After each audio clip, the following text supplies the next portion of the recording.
నజరేయుడైన యేసుక్రీస్తు నామములో అందరికీ శుభవందములు తెలియజేస్తూ ఉన్నాను. ప్రియులారా, ముఖ్యంగా చూసుకున్నట్లయితే క్రీస్తునికి శ్రమలు రావాలా వద్దా అనేది చాలా ప్రాముఖ్యమైనటువంటి ప్రశ్న. చాలామంది అయితే శోధన రాకూడదు, శ్రమలు రాకూడదు అన్నటువంటి ఆలోచన కలిగి ఉంటారు. కొంతమంది అయితే శ్రమలు కావాలి, శ్రమలు రావాలి అనేటువంటి ఆలోచన కలిగి ఉంటారు. అవును ప్రియులారు, నిజమే. శ్రమలు లేనటువంటి, శోధన లేనటువంటి క్రైస్తవుడే కాదు. ఎందుకంటే శ్రమ ఓర్పును మరి అనుభవాన్ని ఇస్తుందని దేనికి లేఖనం సెలవుస్తుంది. ఇంకా నేను ఇంకా చాలా మాటలు ఉన్నాయి, కానీ మరి షార్ట్ కట్లో చెప్పాలని ఆశపడుతున్నాను. ఈ యొక్క సాధనలోనే మనం ఎక్కువ అనుభవాన్ని పొందుకోగలమండి. దేవునికి లేఖనం చదివిస్తూ ఉంది. యాకోబు రాసిన పత్రిక 1వ అధ్యాయము 12వ వచనంలో మనం చూసుకున్నట్లయితే, ప్రియులారా,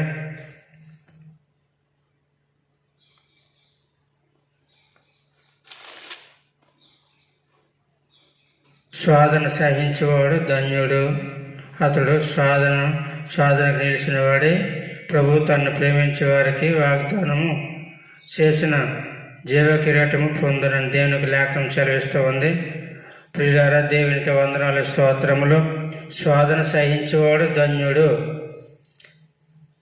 వాడు ఎవరైతే శోధనకి సహించి శోధనలో ఎక్కువగా ప్రార్థన చేసి ఎక్కువ దేవుని కూడా నిలబడతామో వాళ్ళు ధన్యులు అవుతారు. దేవుడు నాడు నీకు ఇచ్చినటువంటి వాగ్దానమును నీలో స్థిరపరచబడుతుంది. దేవునికి వాగ్దానము అనగా దేవుడు ఇచ్చినటువంటి మాట.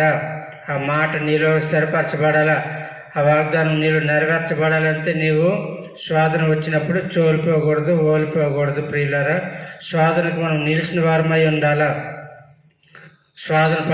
శోధింపబడితేనే మనకు అనుభవం వస్తుంది, అనుభవం తెలుస్తుంది, విశ్వాసం పెరుగుతుంది, ఆత్మీయత పెరుగుతుంది, ప్రార్థన జీవితము ఎక్కువగా ఉంటుంది. కనుక ప్రియులారా, ఇంకా ఆ తర్వాత మన దగ్గరికి శోధనకి భయం పుడుతుంది. కనుక దేవునికి లేఖనం సెలవిస్తుంది, అతడు శోధనకు నిలిచిన వాడి ప్రభువు తనను ప్రేమించే వారికి వాగ్దానము చేసిన జీవకిరీటం పొందును. దేవుడు నీకు ఏదైతే ఇచ్చాడో, వాగ్దానం చేశాడో, ఆ జీవ కిరీటాన్ని పొందుతావు. ఎందుకంటే ఆది నుండి అంతవరకు ఎవరైతే దేవుని కొరకు నిలబడతారో, నిజంగా ఆయన కొరకు ప్రార్థన చేస్తారో, మరి కీర్తన 145 కీర్తనలు చెప్పినట్లుగా ఆయనకు మొరపెట్టే వారందరికీ, నిజముగా మొరపెట్టే వారందరికీ దేవుడు సమీపంగా ఉంటాడని దేవునికి లేఖనం చదివిస్తుంది. ప్రియులారా, కనుక మనము నిజముగా ప్రార్థన చేయవారుగా ఉండాలా. అవసరం మాత్రం అప్పుడప్పుడు అవసరాన్ని మాత్రమే మనం ప్రార్థన చేసేవారుగా, అవకాశవాదులుగా ఉండకూడదు.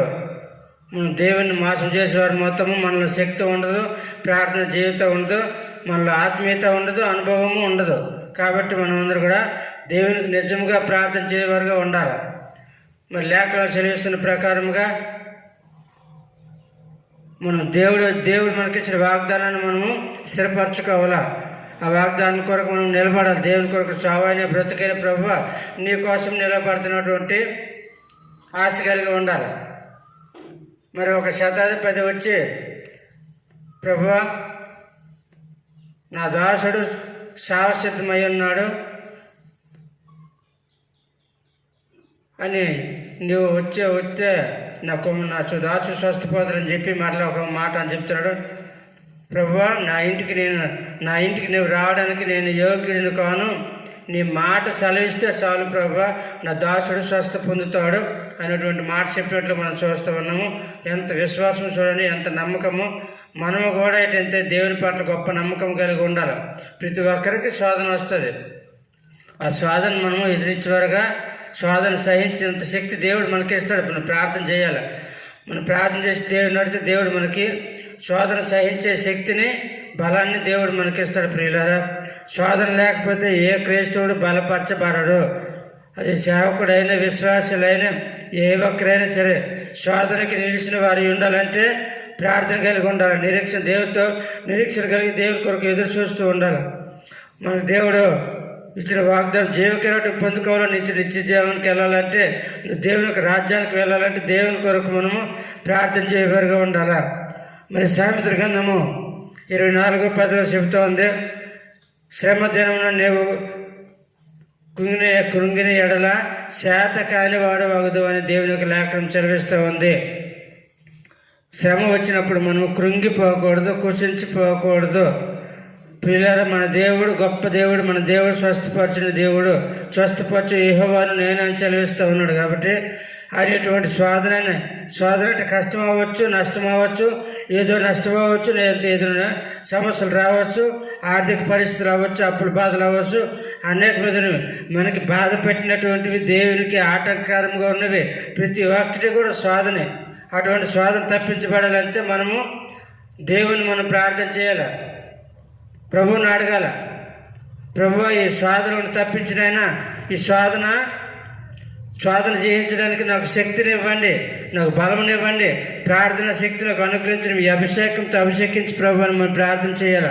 అంతేగాని శ్రమ దినమున మనం కృంగిపోయినట్లయితే శాతగాని వాళ్ళం అవుతాము. మన దేవుడు శాతగాని వాడు కాదు. యెషయా గ్రంథం 59:1 చెప్తుంది ఏంటంటే, నిన్ను స్వస్థపరిచినందుగా నా చెయ్య కొరస కాలేదు, నీ యొక్క ప్రార్థన ఆలకించినంతగా నా యొక్క చెవులు మందం కాలేదని చెప్తా ఉన్నాయి. మన దేవుడు మన ప్రార్థన ఆలకిస్తాడు, స్వస్థనిస్తాడు, ఆరోగ్యం ఇస్తాడు, మన సమస్యల పరిష్కారం చూపిస్తాడు, దేవుడు మార్గం తెరుస్తాడు. కాబట్టి క్రీస్తు మహిమలో మన ప్రతి అవసరము తీర్చబడి పిలుపులో చెప్తూ ఉంది.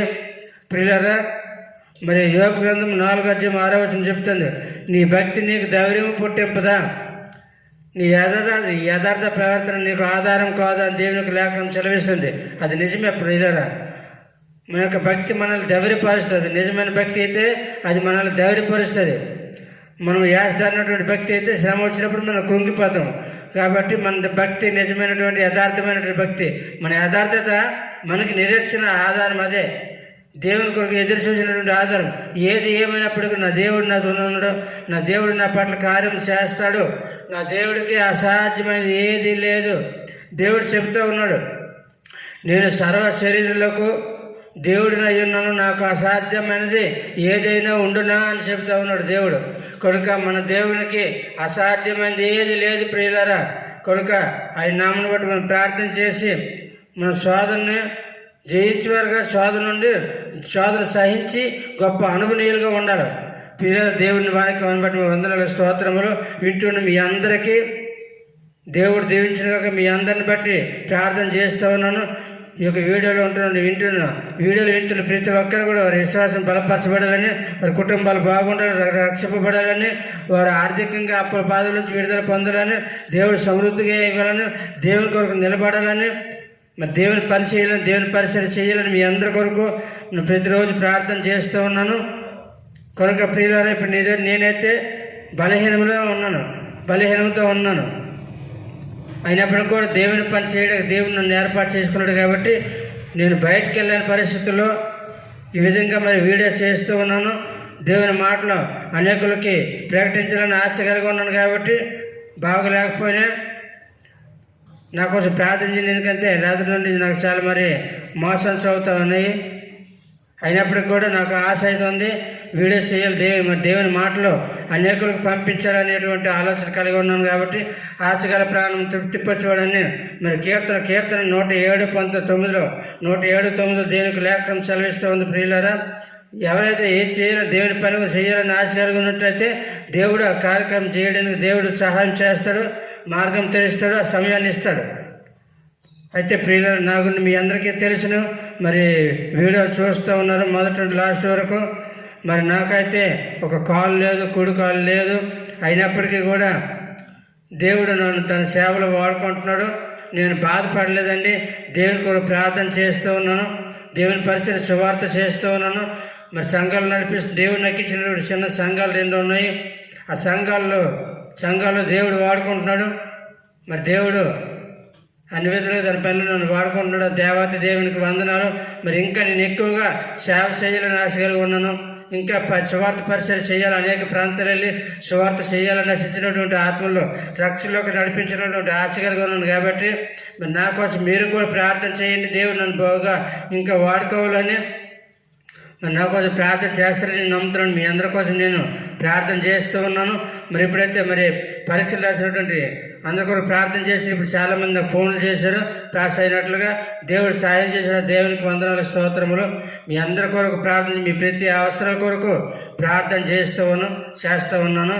దేవుడు మీకు మీ కార్యములు నెరవేరుస్తాడు, మీ ఆశలు సఫలం చేస్తారని మరి ఈ మాటలు దేవుని సన్నిధిలో మరి దేవునికి నామమును బట్టి నా హృదయపూర్వకంగా విశ్వాసంతో మీ అందరూ ప్రార్థన చేస్తాను, నమ్ముతూ మరి దేవుడు కార్యం చేస్తాను నమ్ముతూ ఉన్నాను. మీరు కూడా నమ్మండి, దేవుడు కార్యం చేస్తాడు. ఎందుకంటే సామెత మరి మార్కు సువార్త 9వ అధ్యాయము 23-24 వచనాలు చూసుకున్నట్టయితే, నమ్ముట నీ వలనైతే నమ్మవానికి సమస్తము సాధ్యమే, మన దేవుడికి అసాధ్యమైనది ఏది లేదు. నువ్వు నమ్ము, దేవుడు కార్యం చేస్తాడు. నమ్మితే దేవుడు నీ పట్ల గొప్ప కార్యము చేస్తాడు. ఆయన చేయడానికి సిద్ధంగా ఉన్నాడు. నువ్వే మార్పు చెంది దేవుని మాకరించి దేవుని అడగాలి. కన్నీరు కార్చి అడిగినట్లయితే దేవుడు నీ పట్ల కార్యం చేస్తాడు. దేవుడు ఎవరికి పక్షపాతి కాదు, అందరికీ అందరి ప్రార్థన ఆలకిస్తాడు. అందరికీ దేవుడు సహాయం చేస్తాడు. కనుక ప్రియులారా, మీరందరూ కూడా మరి ప్రార్థన చేయాలి. స్వాధంలోనే ధైర్యంగా ఉండి ఎక్కువగా స్వాధంలో ఉన్నప్పుడు, స్వాధం వచ్చినప్పుడు మనం ప్రార్థన చేయాలా. మరి ప్రతిరోజు మరి రోగుల కొరకు, రాజుల కోసం, అధికారుల కోసము, మరి రోగుల కొరకు, చిన్నబిడ్డల కొరకు, యవనస్తుల గురించి, మరి అందరికీ మనుషులందరి కొరకు వారు సుఖంగా నెమ్మదిగా జీవించిన నిమిత్తము మారు మనసు పొందాలని, ఏ ఒక్కరు నశించిపోకుండా దేవుని తెలుసుకోవాలని, పరలోక రాజ్యం రావాలని, పాపం నుంచి కడగబడాలని యేసు ప్రభువు మన కోసమే ఆయన శిలువలో రక్తం కార్చి, శిలువలో మరణించి, సమాధి చేయబడి 3వ దినమున మృతిని గెలిచిన సజీవుడైన దేవుడు, ఆ యొక్క శాంతిమూర్తి, సహనశీలుడు మన కొరకు రక్తం కార్చారు, మన కొరకు ప్రాణం పెట్టాడు. ఒకసారి ఆలోచించండి.